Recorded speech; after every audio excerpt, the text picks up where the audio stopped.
इस तरह आपने देखा कि बायोलॉजी का दूसरा वीडियो का भी 25 ऑब्जेक्टिव क्वेश्चन हमने लगातार आपके लिए करा दिया। तो इस तरह हम पहला सवाल देखते हैं। कक्षा 10वीं बिहार बोर्ड के अनुसार हम आपको बायोलॉजी जीव विज्ञान पढ़ाने वाले हैं। पहला सवाल आप देख सकते हैं, लिखा हुआ है मनुष्य में नासिका छिद्र, लैरिंक्स, ट्रेकिया तथा फेफड़ा मिलकर क्या बनाता है।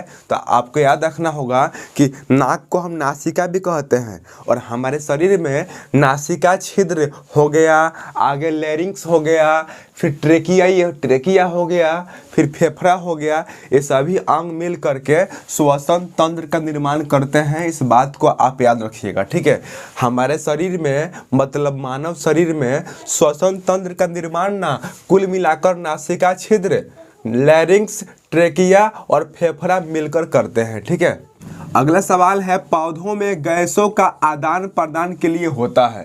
तो याद रखिएगा कि पेड़ पौधों में गैसों के आदान प्रदान के लिए रंध्र होता है। रंध्र को हम स्टोमाटा भी कहते हैं, ठीक है। और ये कहाँ होता है तो हरी पत्तियों में होता है। जब सूर्य के प्रकाश पत्ती पर पड़ता है तो यही तक खुलता है, जिसके कारण वाष्पोत्सर्जन की प्रक्रिया होती है। पत्ती से वाष्प और ऑक्सीजन बाहर निकलता है, ठीक है। अगला सवाल है पौधों के वायवीय भागों से जल के निष्कर्षण की क्रिया कहलाती है। तो याद रखिएगा यदि पौधा से के वायवीय भागों से जल यदि बाहर निकलता है, इसको हम क्या बोलेंगे, वाष्पोत्सर्जन। यदि आप वाष्पोत्सर्जन का संधि विच्छेद करेंगे तो होगा वाष्प प्लस उत्सर्जन। मतलब क्या, वाष्प का बाहर निकलना ही वाष्पोत्सर्जन कहलाता है। और यह प्रक्रिया रंध्र द्वारा ही होती है, स्टोमाटा द्वारा ही होती है। कब, जब सूर्य के प्रकाश पत्ती पर पड़ता है तब, ठीक है। अगला सवाल है वाष्पोत्सर्जन एक डैश है। तो क्या है, यह एक शारीरिक प्रक्रिया है, ठीक है। यदि वाष्पोत्सर्जन की प्रक्रिया पेड़ पौधों में नहीं होगी तो ऑक्सीजन नहीं निकलेगा, जलवाष्प नहीं निकलेगा, ठीक है। और वायुमंडल में ऑक्सीजन का अभाव होने लगेगा। अगला सवाल है निम्नांकित में से किसके लिए पादप में जाइलम उत्तरदायी है। याद रखिएगा कि संवहन बंडल को हम संवहन ऊतक भी कहते हैं। संवहन बंडल के अंतर्गत दो जटिल ऊतक आते हैं। एक आता है आपका जाइलम और दूसरा आता है फ्लोएम। जाइलम जो होता है पेड़ पौधों में जल का परिवहन करता है और फ्लोएम जो होता है खाद्य पदार्थों का करता है। इस बात को आप याद रखिएगा। तो यही तो सवाल पूछ रहा है कि निम्नांकित में किसके लिए पादप में जाइलम उत्तरदायी है। तो जल का परिवहन के लिए उत्तरदायी है। और आपको ट्रिकली याद रखना होगा कि ज से जाइलम, ज से जल, फ से फ्लोएम, फ से फूड, ठीक है। तो मतलब क्या, पेड़ पौधों में संवहन ऊतक होता है जिसको हम संवहन बंडल भी कहते हैं। इसके अंतर्गत दो ऊतक आते हैं, जाइलम और फ्लोएम। जाइलम जल का संवहन करता है, फ्लोएम खाद्य पदार्थों का संवहन करता है। और जाइलम को हम दारू भी कहते हैं, फ्लोएम को हम बास्ट भी कहते हैं। जाइलम क्या है, संवहन बंडल का पहला जटिल ऊतक है और फ्लोएम क्या है, संवहन बंडल का दूसरा जटिल ऊतक है। इस बात को आप याद रखिएगा, ठीक है। अगला सवाल आप देख सकते हैं निम्नांकित में कौन पौधों में जल संवाहक ऊतक है। तो जाइलम। ये दोनों सवाल ना 5 नंबर और 6 नंबर दोनों सवाल लगभग सेम ही है। मतलब जहाँ भी जल के संवहन की बात आएगी आप जाइलम पर टिक कीजिएगा, आप दारू पर टिक कीजिएगा, क्योंकि हम जाइलम को ही हिंदी में दारू कहते हैं, ठीक है। वो पीने वाला दारू नहीं, ये मतलब दारू ऊतक है, ठीक है।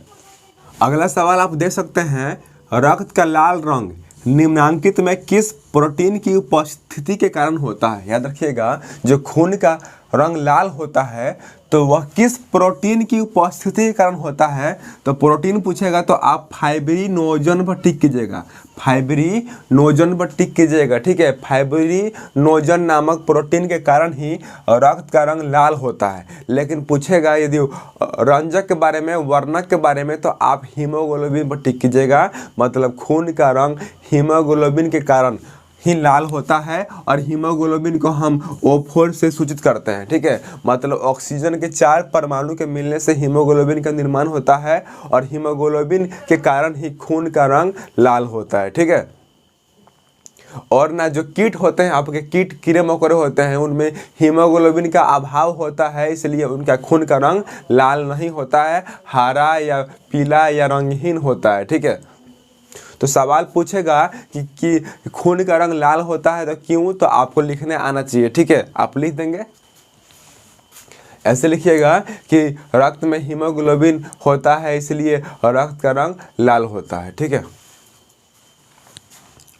अगला सवाल है रक्त में हल्के पीले रंग के चिपचिपे द्रव्य को हम क्या कहते हैं, तो प्लाज्मा। याद रखिएगा कि रक्त में ना हल्का पीला रंग नामक चिपचिपा द्रव्य होता है जिसको हम प्लाज्मा कहते हैं, और खून में 55% प्लाज्मा होता है और बचा 45% उसमें अदर होता है। ठीक है, अदर चीज होता है। ठीक है, मतलब याद रखिएगा कि खून का सबसे बड़ा भाग कौन है, तो प्लाज्मा ही है, ये 55% ले लेता है, और प्लाज्मा का रंग हल्का पीला होता है, यह चिपचिपा तरल द्रव्य है। ठीक है, अगला सवाल है शरीर में रक्त पट्टिकाणु का मुख्य कार्य क्या है, तो रक्त के जमने में सहायता करना।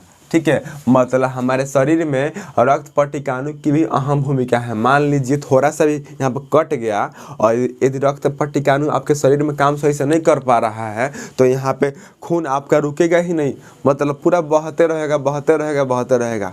जमने का मतलब क्या, जहाँ पे कटा हुआ है वहाँ पर थोड़ा सा खून जम जाएगा ना तो आपका खून रुक जाएगा, और यदि नहीं जमता है तो बहते रहेगा, दाबिएगा तो रुका हुआ है, छोड़िएगा तो फिर बहने लगेगा खून। ठीक है, तो ये ऐसा ना हीमोफीलिया, एड्स और टेटनेस नामक बीमारी में होती है। ठीक है, तो आप इस सब पर ध्यान रखिएगा। ठीक है,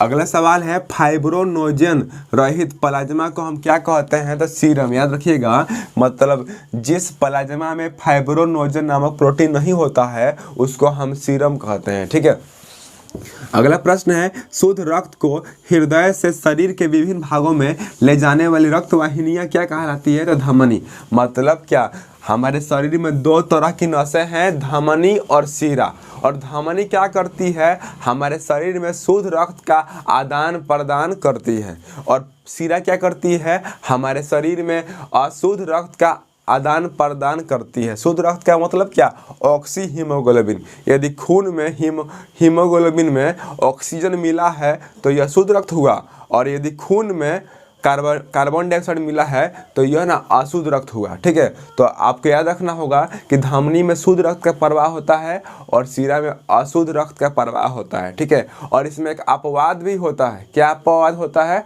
तो अपवाद होता है धमनी में एक फुफ्फुस धमनी होती है और शिरा में एक फुफ्फुस शिरा होती है। फुफ्फुस धमनी अशुद्ध रक्त का प्रवाह करती है और फुफ्फुस शिरा शुद्ध रक्त का प्रवाह करती है। मतलब क्या, धमनी शुद्ध रक्त का प्रवाह करेगी, फुफ्फुस धमनी अशुद्ध रक्त का प्रवाह करेगी, शिरा अशुद्ध रक्त का प्रवाह करेगी और फुफ्फुस शिरा शुद्ध रक्त का प्रवाह करेगी। मतलब ये अपवाद है। ठीक है, इस बात को आप याद रखिएगा। तो यही तो सवाल पूछ रहा है कि शुद्ध रक्त का को हृदय से शरीर के विभिन्न भागों तक कौन ले जाती है, तो धमनी ही होगा इसका सही उत्तर। ठीक है, अगला प्रश्न है निम्नांकित में कौन एक संवहन बंडल का ऊतक नहीं है, तो पहली सेट। संवहन बंडल का दो ही ऊतक होता है, जाइलम और फ्लोएम। इन दोनों के अलावा कोई तीसरा होगा तो आप उसी पर टिक कीजिएगा। ये सवाल बाई ऑप्शन है। ठीक है, अगला प्रश्न है युग्लिना में पदार्थों के परिवहन हेतु निम्नांकित में कौन सी प्रक्रिया उत्तरदायी होती है, तो विसरण। दो तरह की प्रक्रिया होती है, एक होता है विसरण और एक होता है परासरण। विसरण से वायु का आदान प्रदान होता है, परासरण से पानी का आदान प्रदान होता है। ठीक है, अगला सवाल है पौधों में वाष्पोत्सर्जन किस अंग में होता है, तो फूल में भी हो सकता है, तना में भी हो सकता है और पत्ती में भी हो सकता है, लेकिन अधिकांश ना वाष्पोत्सर्जन की प्रक्रिया पत्ती में होती है। लेकिन क्या आपने कभी सोचा है कि जब पतझड़ ऋतु में पत्तियां सब झड़ जाती है तो यह प्रक्रिया कहाँ से होती होगी, तो यह प्रक्रिया उस समय तना से होती होगी। ठीक है, अगला सवाल है रक्त क्या है, तो याद रखिएगा रक्त एक तरल संयोजी ऊतक है। रक्त क्या है, रक्त एक ऊतक ही है, ऊतक है। यह एक समान कोशिकाओं से बना हुआ समूह है। कौन, रक्त। और रक्त को हम तरल संयोजी ऊतक कहेंगे।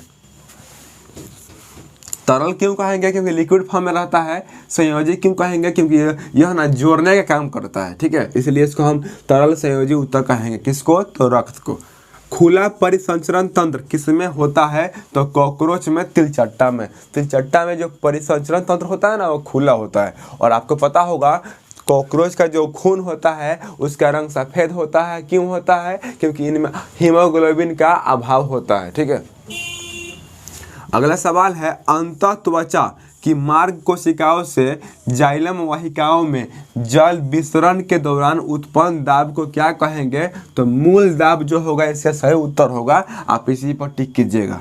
अगला प्रश्न है, ऊतक के अंतर कोशिकीय स्थान में अवस्थित WBC सहित मतलब वाइट ब्लड सेल्स, श्वेत रक्त कोशिकाएं, रक्त प्लाज्मा को हम क्या कहेंगे? तो उसको हम ऊतक द्रव्य भी कह सकते हैं, लसिका भी कह सकते हैं, या लिम्फ भी कह सकते हैं, ठीक है। अगला सवाल है, रक्त में उपस्थित कौन सी कणिकाएं श्वसन गैसों के परिवहन में भाग लेती है? तो RBC मतलब लाल रक्त कोशिकाएं। आपको याद रखना है कि हमारे शरीर में जो श्वसन की प्रक्रिया होती है उसमें हमारा खून के कौन सा भाग लेता है? तो RBC, ठीक है। RBC में ही तो हीमोग्लोबिन होता है। अगला सवाल है, मनुष्य का हृदय कितने कोष्ठों में बटा होता है? तो आपको याद रखना होगा कि मनुष्य का जो हृदय होता है ना, 4 कोष्ठों में बटा होता है। हमारा हृदय लगभग इस तरह होता है।